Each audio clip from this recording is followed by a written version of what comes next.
7 Bible reflections for when hope feels lost. There are moments when hope does not disappear loudly, it fades quietly.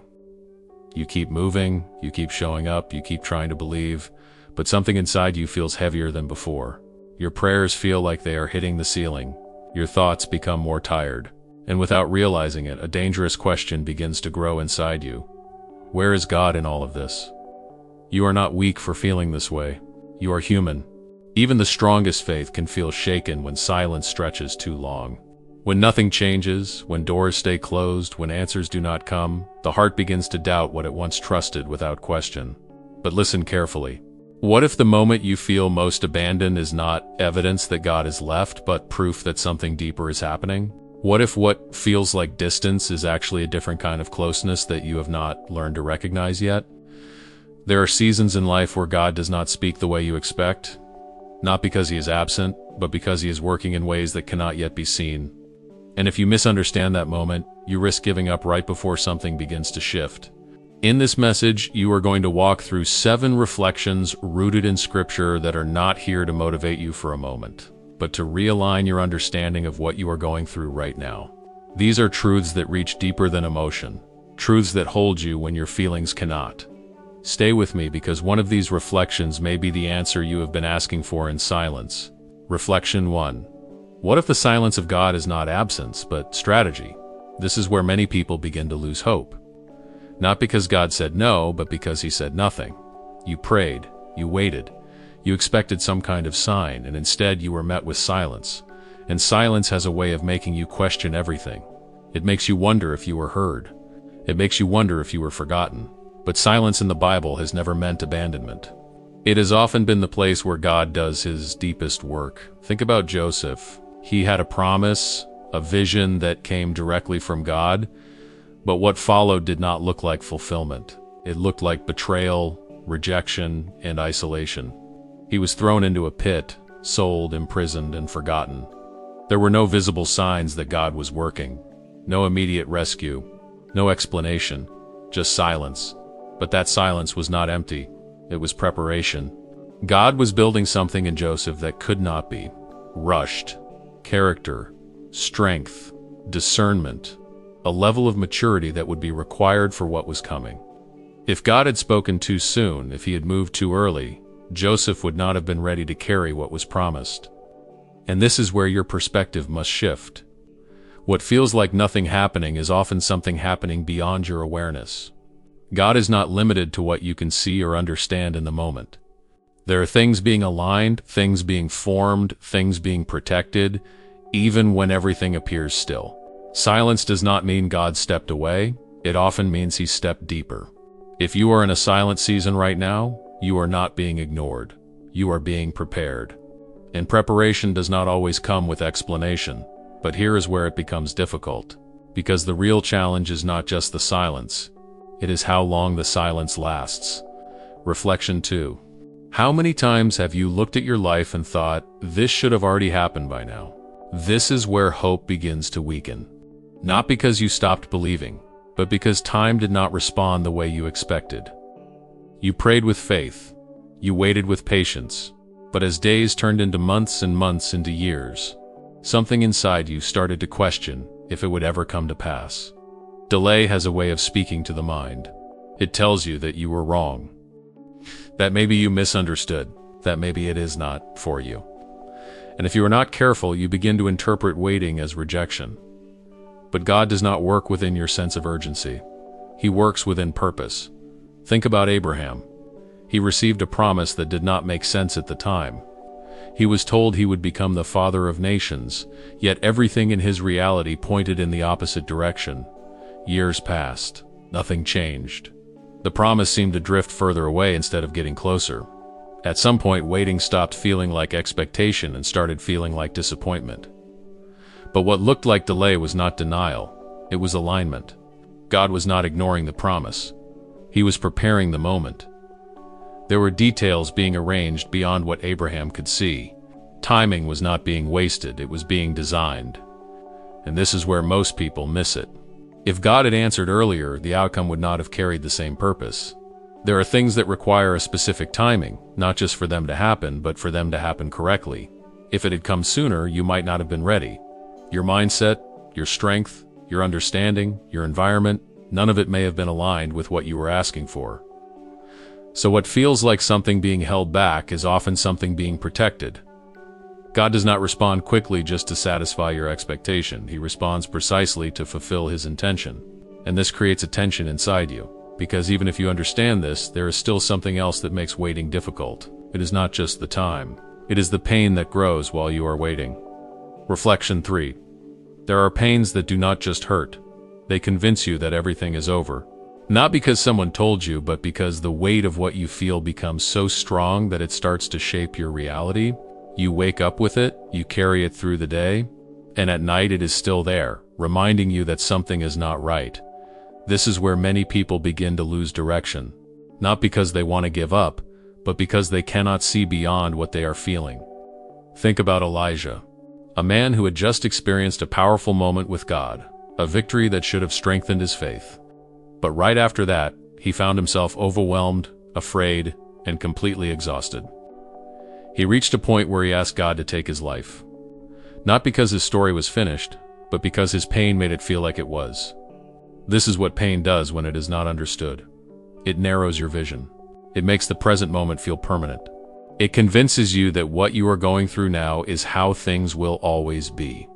But that is not truth. That is perspective under pressure. Pain is not the end of your story. It is a part of it, but it does not define the outcome. Some of the greatest turning points in Scripture did not happen in moments of strength. They happened in moments of breaking. Moments where everything felt uncertain. Moments where nothing made sense.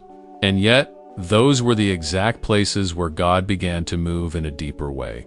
What you are feeling right now is real. It matters, but it is not final. There is a difference between a chapter and a conclusion. And what you are living is a chapter, not the end. The chapter may be heavy. It may be confusing. It may feel longer than you expected. But it is still part of a larger story that you cannot fully see yet. And this is where another struggle begins to appear. Because after a certain point, it is not just the pain that affects you, it is the feeling that you no longer have the strength to keep going. Reflection 4. Maybe you are not as strong as you used to be. Maybe things that once felt easy now feel heavy. Maybe your mind is tired, your heart is worn out, and you no longer have the same energy to fight the way you did before. And this is where many people start to believe something is wrong with them. But what if this is not failure? What if this is the exact place where God begins to reveal himself in a way you have never experienced before? Most people think they need to be strong for God to move. But the truth is, God often waits until you reach the point where you can no longer rely on your own strength. Think about Paul. He carried something that he asked God to remove. He prayed more than once. He believed. And still the answer was not what he expected. God did not take it away. Instead, he responded with something deeper. He showed Paul that his power is made perfect in weakness. This changes everything, because it means your weakness is not disqualifying you. It is positioning you. As long as you believe you can handle everything on your own, you leave no room for God to step in. But when you reach the point where you recognize your limitations, something shifts. You stop trying to control everything. You become open in a different way. And that is where God meets you. Not when you have everything together, but when you realize you do not. Your weakness is not something to hide. It is a doorway. A doorway for grace, for strength that does not come from you, for a kind of support that you cannot generate on your own. And yet, even in this place, there is something that can shake you deeply. Because sometimes, in the middle of the process, you lose things that mattered to you. Reflection 5. There are losses that do more than take something away. They make you question everything you believed was certain.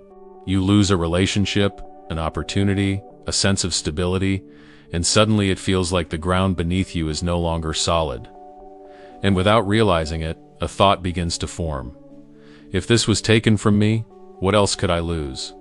Loss has a way of shaking your trust, not just in people, but in the future itself.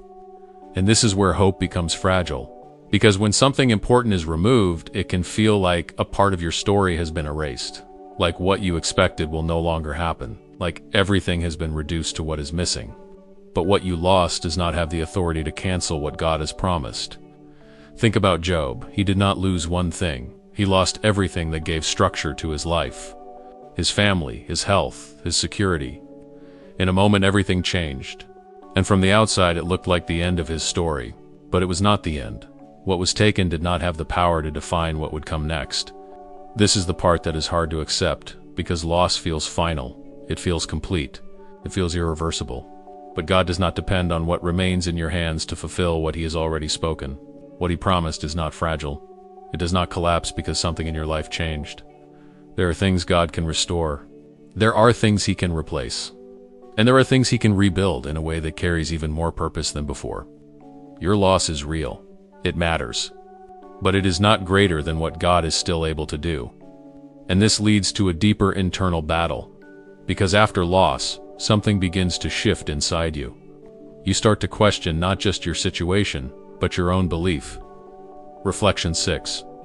You do not wake up one day and decide to stop believing. It happens slowly. After disappointment, after delay, after loss, something inside you begins to hesitate. Not because you want to lose faith, but because it no longer feels the same. This is where many people misunderstand what faith really is. They think faith is a feeling, something strong, something emotional, something that gives certainty. And when that feeling fades, they assume their faith is gone. But faith was never meant to depend on how you feel. There will be moments where you feel nothing. No motivation, no confidence, no emotional strength. And in those moments, if your faith depends on feeling, it will collapse. Faith is not emotion, faith is decision. It is choosing to stand when everything inside you is telling you to step back. It is choosing to trust even when your thoughts are filled with questions. It is choosing to move forward without the reassurance you were hoping for. This is the kind of faith that does not break under pressure. Not because it is easy, but because it is anchored in something deeper than emotion. Think about it. The strongest faith is not the one that feels powerful.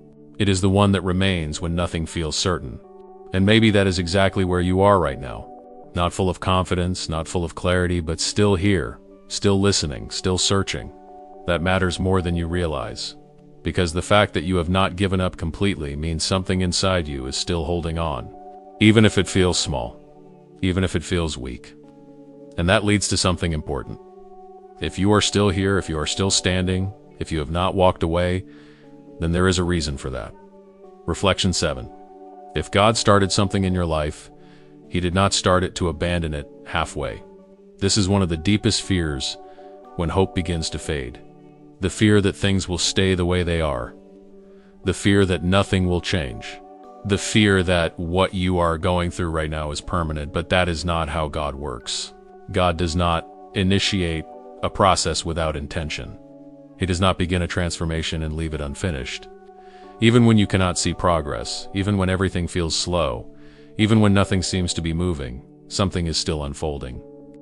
The process may not look the way you expected. It may not follow the timeline you had in mind. But that does not mean it has stopped. Think about everything you have already gone through. The moments that shaped you. The things you learned, even when you did not want to learn them. The strength that developed, even when you felt like you were breaking. None of that is random. You are not stuck. You are in process. And process can feel uncomfortable because it stretches you beyond what is familiar. It removes what cannot stay. It builds what did not exist before. And while that is happening, it rarely feels clear. But clarity is not required for God to continue working. You do not need to understand every step to move forward. You only need to trust that the one who began is still present. And if he is still present, then your story is still being written. Not paused, not abandoned, not forgotten, written. Which means this moment you are living right now is not the end. It is a part of something that is still unfolding. At the beginning, it felt like everything was closing in. The silence, the waiting, the pain, the losses, the doubts, it all pointed in one direction. It made you feel like hope was slipping away without you even noticing. But now you can see differently.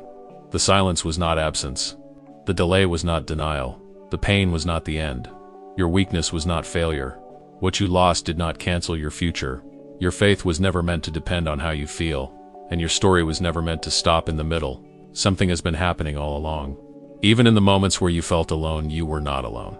Even in the moments where nothing made sense, something was being aligned. Even in the moments where you felt like giving up, something inside you refused to let go completely. That is not accidental.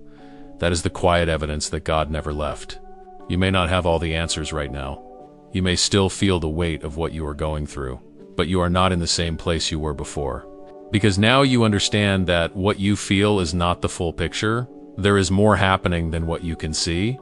And if this message reached you at this exact moment, do not ignore it. This may be the reminder you needed when your strength was running low. This may be the moment where something inside you begins to rise again, even if slowly. Hold on to that. Because as long as you are still breathing, your story is still being written. And if your story is still being written, then hope is not gone. It is still alive, even if quietly.